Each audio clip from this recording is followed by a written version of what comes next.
உலகெங்கும் இருக்கும் ritual tax நேயர்கள் அனைவருக்கும் திருவண்ணாமலை ஆனந்தாழ்வாரின் இனிய வணக்கம். கந்த சஷ்டி பெருவிழா. சார், கந்த சஷ்டி பெருவிழா முருகனுக்கு உள்ளது. என்ன பெரிய விசேஷம்? பொதுவாக கந்தன், கடம்பன், இடும்பன் அப்படின்னு பேர். இடும்பன்னா கந்தனுக்கு உதவி பண்ணக்கூடியவன், அல்லது அவனுடைய பாதுகாப்பு அதிகாரி. நமக்கெல்லாம் பாதுகாப்பு அதிகாரியாக இருக்கக்கூடியவன் கந்த கடவுள். இதில் நம்ம சேனலில் மட்டும் வித்தியாசமாக 2025, 26, 27 இந்த 3 வருடத்துக்கும் கந்த சஷ்டி பெருவிழாக்குள்ள 12 ராசிகளுக்கு உண்டான வணங்க வேண்டிய முருகன் டெம்பிள், முருகன் ஆலயம். என்ன சார் வித்தியாசமாக சொல்கிறாரு? ஏன் 3 வருஷத்துக்கு அப்படின்னா, சனீஸ்வரன் அப்படின்னு பேர். சனீஸ்வரனை அடப்பதற்கு அல்லது அடக்குவதற்கு பல தெய்வங்கள் இருந்தாலும் கந்தனுக்கும் அவன் அடிமை என்பதை உணர்த்துவதற்காகவே இந்த வருடத்துக்கு வருடம் கந்த சஷ்டி பெருவிழாவுக்கு 12 ஆலயங்களை சொல்லுவதை காட்டிலையும் இதை கால தசாபுத்தியல் மாற்றம், அதுபோல் ஒவ்வொரு வருட பலன்கள், ஒவ்வொரு தை மாத பலன்கள், இப்படி எல்லாத்தையும் பிரசன்ன அடிப்படையில் எடுத்து 2027 முடிக்க இருக்கக்கூடிய சனி பயிற்சியும் கணக்கில் எடுத்து நாங்கள் சொல்லக்கூடிய இந்த கந்த கடவுளை வணங்குங்க, அவனுடைய அருளால் பெருவாழ்வு வாழ்வீங்க.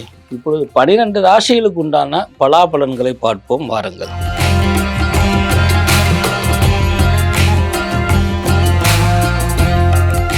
தனுசு ராசி நேயர்களே, பிரத்யேகமாக என்ன தெய்வத்தை வழிபடணும்? இந்த தனுசு ராசிக்காரர்களுக்கு எல்லாம் தெரியும். ஏன்னா அது குருவுடைய வீடு. நான் தான் சார், எனக்கு தெரியாது ஒன்று உண்டா அப்படின்னு ஒரு வாக்கு. ஒவ்வொரு தடவையும் உங்களை புண்படுத்துவதற்காக சொல்லவில்லை, உங்களுடைய பவர், மேன் பவர் அப்படிங்கிறத தெரிஞ்சுக்கணுங்கிறதுக்காக. இருந்தாலும் தேரை ஓட்டுறேன் சார், ஊர் போய் சேரல, நான் இந்த ரூட்டில் கரெக்டான ரூட்டில் போயிட்டுருக்கேன், I go to the way is fine but not reachable. Why? அந்த ஒய் தான் இந்த ஆலய வழிபாடு.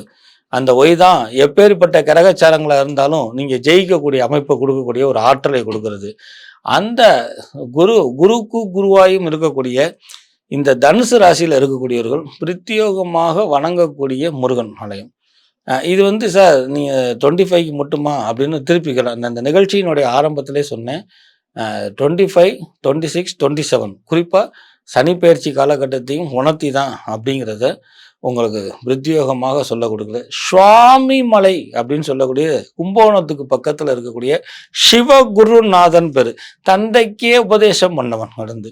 அப்போது உங்கள் ராசிநாதன் குருவாக இருந்தாலும் குருவுக்கும் உபதேசம் தேவைப்படுகிறது அப்படிங்கிறத உணர்த்துறதுக்கு தான் இந்த சுவாமி மலை முருகனை செவ்வாய், புதன், வியாழன், வெள்ளியில் காலையிலையும் நண்பகல் வேலையிலையும், அதாவது பிரம்ம முகூர்த்த கோயில் திறந்த உடனமும் அதுக்கப்புறம் நண்பகல் வேலையிலும் நீங்கள் செவிச்சுட்டு வந்தீங்கன்னா தனுசு ராசிக்காரர்கள் இந்த 3 ஆண்டும் வெற்றியவே சூடலாம். அப்படி ஒரு அற்புதமான அமைப்பு. இந்த காலத்தை வெல்லலாமா சார்? இது வெல்லலாம். எப்படி அப்படின்னா, ரிஷப, விவப, பவப அப்படின்னு ஒவ்வொரு வருடத்துக்கும் பெயர் இருக்கு இல்லைங்களா? நீங்கள் சுவாமி மலை போனீங்கன்னா 60 படிக்கட்டு இருக்கும். 60 படிக்கட்டுக்கும் ஒவ்வொரு பேர் இருக்குது. அதுதான் ஒவ்வொருடைய ஆண்டு பேர். அப்போ இந்த 60 படிக்கட்டை கடந்து தான் அந்த சிவகுருநாதனை நீங்கள் செவிக்கிறீங்க கடந்து. அப்போ இந்த தனுசு ராசிக்காரர்கள் ஒரே ஒரு தடவை சுவாமி மலைக்கு நான் சொன்ன மாதிரி சென்று வழிபாடு பண்ணிங்கன்னா இதே மாதிரி நீங்கள் ஒவ்வொரு விஷயத்துலையும் சக்ஸஸ் ஆகக்கூடிய அதி அற்புதமான காலகட்டம் இப்போ உங்களுக்கு ஆரம்பங்கிற நினைவில் கொள்ளுங்கள். அரசாங்கத்துறைகளுக்கு சிறப்பாக இருக்குது. கலைத்துறையில் இருப்பவர்களுக்கு பொருளாதார வரவு உண்டு. குழந்தை பாக்கியம் இருக்கிறவங்களுக்கு இன்னொரு குழந்தை உண்டு. நெடு நாட்களாக குழந்தையே இல்லை சார், கல்யாணம் ஆகி 10 வருஷம் ஆச்சு சார்னு சொல்கிறவங்க சிறு ஆலய வழிபாடு அல்லது சிறு மருத்துவ ஆலோசனை மூலியமாக புத்திர பாக்கியம் தக்கக்கூடிய அமைப்பை இப்போ குரு பகவான் உங்கள் ராசிநாதனை ஏற்படுத்தி கொடுக்குறான். அதுலேயும் இந்த சிவகுருநாதன் ஏற்படுத்தக்கூடிய அற்புதமான காலகட்டம் sir. TNC exam, SBI bank exam, அந்த ரயில்வே டிபார்ட்மெண்ட்டுக்கெலாம் எழுதிக்கிறேன் சார், 3 லட்சம் பேர் எழுதிக்கிறாங்க சார், 3000 பேர்த்துக்கு வேலை எனக்கு கிடைக்குமா? கண்டிப்பாக தனுசு ராசிக்காரர்கள் சுவாமி மலை சென்றால் இவங்களுக்கு வேலை வாய்ப்பு உறுதி, அரசாங்க வேலை வாய்ப்பு உண்டு. சுவாமி மலை முருகனை போய் நான் சொன்ன டயத்தில் சேவிக்கிறது தான் அதில் விசேஷம்.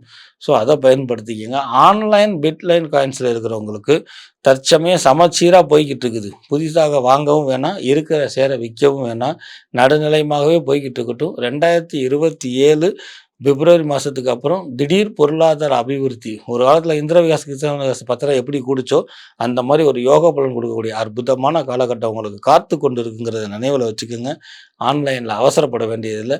வண்டி வாகனங்களில் போகும்பொழுது இரவு பயணத்தை தவிர்ப்பது நல்லது. சிறியவர்களிலிருந்து பெரியவர்களிலிருந்து தனுசு ராசிக்காரர்கள் வண்டி வாகன பயணத்தில் இரவு பயணத்தை தவிர்ப்பது நல்லது. அது ஆலயமாக இருந்தாலும் சரி, சினிமாவுக்கு போகிறதா இருந்தாலும் சரி, அவாய்ட் பண்ணுவது இந்த 3 வருடமும் உத்தமம். சிராய்ப்புத்தன்மையை மாற்றி அமைக்கும் என்பதை நினைவில் கொள்ளுங்க. சார், இந்த பிஸ்னஸில் வந்து மந்தகதியாக இருக்குது, நியூ பார்ட்னர் சேர்க்கலாமா? இதுதான் தனுசு ராசிக்காரர்கள் பிரத்யேகமான கேள்வியாக இருக்கும். பார்ட்னர் சேர்க்கலாமா என்பதை காட்டிலையும் உங்களுடைய மனைவி பிள்ளைகளே பார்ட்னராக போட்டு நீங்கள் சேர்க்கணும்னா சுவாமி மலையில் இருக்கக்கூடிய சிவகுருநாதனே உங்களுக்கு வழித்துணையாகவும் உறுதுணையாகவும் இருப்பான் என்பதை நினைவில் கொள்ளுங்க. ஸோ இந்த சுவாமி மலை முருகன் தனுசு ராசிக்காரர்களுக்கு ஆக்கமும் ஊக்கமும் செயல்களும் கொடுக்கறது மட்டும் இல்லாமல் வெற்றியே சூடி கொடுப்பான் என்கிற அர்த்தம். ஒரு சில பேர்த்துக்கு நெடுநாட்களாக தள்ளி கொண்டு போயிருந்த அறுவை சிகிச்சை அல்லது அதுக்கு வந்து ஃபண்ட்ஸ் இல்லாமல் சிரமப்பட்டது. ஒரு சில பேர் கல்யாண மகள் கட்டணும் சார், ஒரு சில பேர் குலதெய்வ கோயிலை கட்டணும்னு ஆசைப்படுறேன் சார், அவங்களுக்கெல்லாம் 2026 ஜனவரி 14ஆம் தேதிக்கு மேலே அற்புதமான காலகட்டம் ஆரம்பிக்குது. நல்ல நேரம் ஆரம்பித்தாலும் ஆண்டவனுடைய வழிபாடும் முருகப்பெருமானுடைய உறுதுணையுமே உங்களை வெற்றியடைய செய்யும் என்பதை நினைவில் கொண்டு செயல்படுறது உத்தமம் என்பதை நினைவில் கொள்ளுங்க. ஸோ தனுசு ராசிக்காரர்கள் இந்த ஆண்டு பிரத்யேகமாக நீங்கள் வழிபட வேண்டியது சுவாமி மலையில் இருக்கக்கூடிய முருகனையும் அங்கே இருக்கக்கூடிய 60 படிக்கட்டு ஏறி வழிபாடு பண்ணுவதும், கோயிலுக்கு சென்று விட்டு திருப்பி வந்து தான தர்மங்கள் பண்ணுவதும் தனுசுக்கு ஆக்கமும் ஊக்கமும் வெற்றியும் கொடுக்கும் அற்புதமான ஆண்டு. மேலும் கந்த சஷ்டி பெருவிழா சார், என்ன சார் பெருவிழா அப்படின்னா சூர சம்ஹாரம் அப்படின்னு நடக்கும். சூரனை வதம் செய்தது. இந்த ஒவ்வொரு ஆன்மீக நிகழ்வுக்கும் மனித வாழ்க்கைக்கும் தொடர்பு உண்டு சார். அதெல்லாம் எங்கள் தாத்தா காலத்து சார். அல்ல இப்போவும் நம்மக்கிட்ட சூரன் இருக்கிறான். ஒருத்தன் பக்கத்தில் வண்டியில் போய்கிட்டு போய் புர்ருன்னு போயிட்டா நம்ம கோவம் வந்துடுது. அந்த வேகம் வருது இல்லையா, அதுதான் சூரன். நம்ம அப்பா அம்மா ஒரு 5 வார்த்தை எதிர்த்து பேசிட்டா கோவம் வருது இல்லையா, அதான் சார். பேட்ஸ் ரொம்ப கத்திருச்சு சார், நம்ம வளர்க்கக்கூடிய பேட்ஸு பொறுக்க முடியல சார், அதுதான் சூரன். ஸோ இந்த சூரபத்மன் நம்ம வாழ்க்கையில் எப்போவுமே தொடர்பில் உள்ளவன். அவன் ஒரு பெரிய முருக பக்தர். அது சார், அவனை அசுரன் சொல்கிறீங்க, அப்புறம் என்ன அவனை முருக பக்தன் சொல்கிறீங்க அப்படின்னா, அவனை வதம் செய்த உடனே முருகன் கேட்டான் அவனுக்கு என்ன வரம் வேண்டும்னு. நான் சேவலாகவும் மயிலாகவும் ஆகணும்னு சொன்னேன். அதனால தான் முருகப்பெருமான் இன்றைக்கும் சேவல் கொடியோடு இருக்கிறது. நிறைய ஆலயங்களில் குறிப்பாக மயிலம் போனீங்கன்னா முருகன் சன்னிதானம் ஃபுல்லாக சேவலாக இருக்கக்கூடிய அமைப்பை பார்க்கலாம். சேவல் அதிகால வேளையில் பிரம்ம முகூர்த்தத்தை நினைவூட்டு மனிதனுக்கு எழுப்பி முருகனை வணங்கு என்று சொல்லுதான் நடந்தது.